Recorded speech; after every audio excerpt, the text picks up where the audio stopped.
Well, hello everyone, and welcome back to another episode of Pipes and Picking.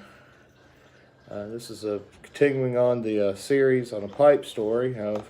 We moved past the episode on the series on La Rocas until I can get them back from Briarville and the like. So we're going to start, I figure, with corn cobs.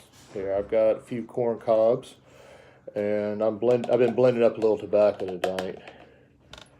So excuse me while I do two things at once. But yeah, we're going to do my favorite corn cob that I picked up a couple months ago. It's the Charles Towne Cobbler from Missouri Meerschaum.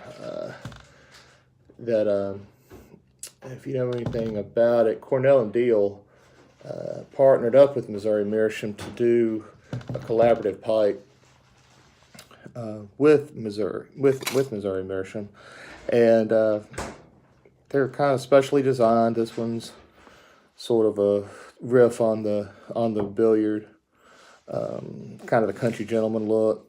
Got that drilled at a slant. But what I really like about them are these harder acrylic, Italian acrylic bits, much heavier. If there's any slam or any knock on the Missouri Meerschaum pipes, and again, this is just my take, I can't stand the stems. And I know that's, a large part of how they're able to make the price so good, and that's great. I just don't like the stems. So I really like these. I got started on Missouri Meerschaum really a little bit different than other people. I was watching Smoking Pipes YouTube, and they had the factory manager, the plant manager, on there, and he was talking about how much he enjoys them, and was talking about this line, and I thought it was really great. And he also talked about how the Country Gentleman was his favorite pipe. So I wanted to try them, and I am a big Cornell and Deal fan. Although GLPs is starting to come in pretty hard and heavy. I finally got a tin of Quiet Nights. That's a good tobacco.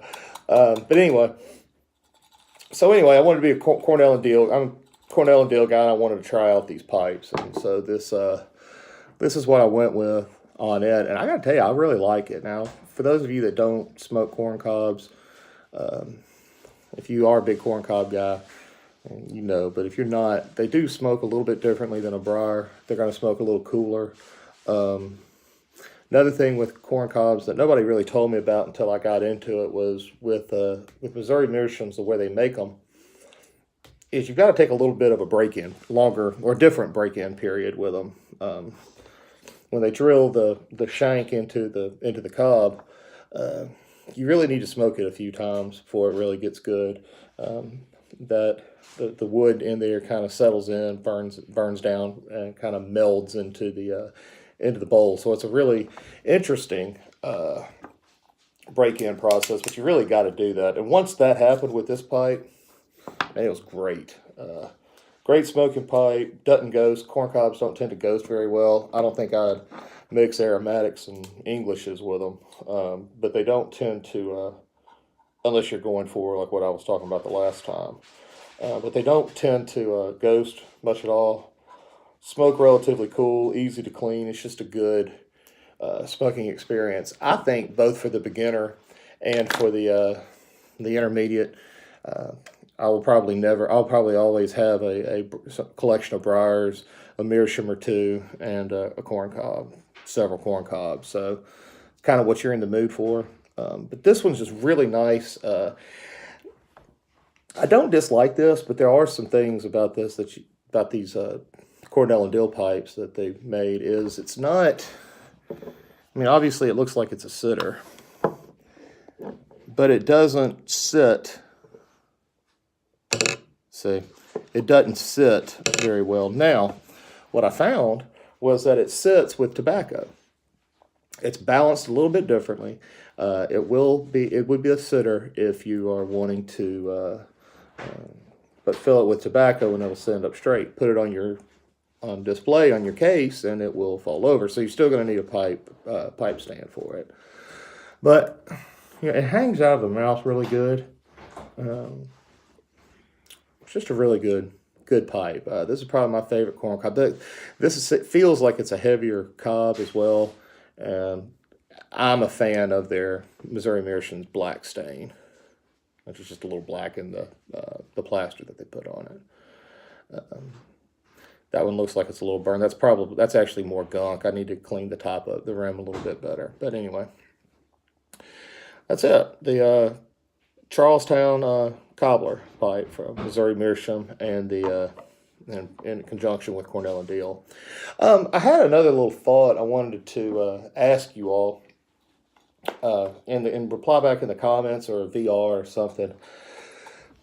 Yeah, I know I've only been smoking pipes for about a year and a half now, but it just seems to me that in that year and a half, it's been a lot.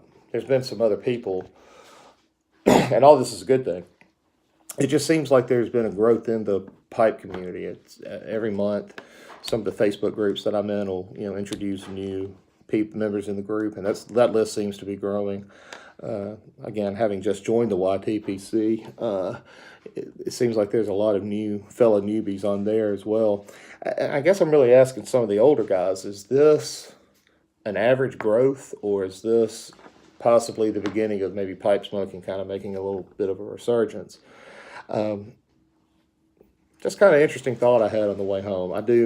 My background is in finance, and so I tend to approach things sort of numbers-wise and methodically like that, just kind of how I am. But it's interesting to see it growing, and also people that are closer to my age than others picking it up. And I don't know, just kind of wondered, is this the average growth rate from what you can see, or is this a little bit different, a little bit more, even a little less?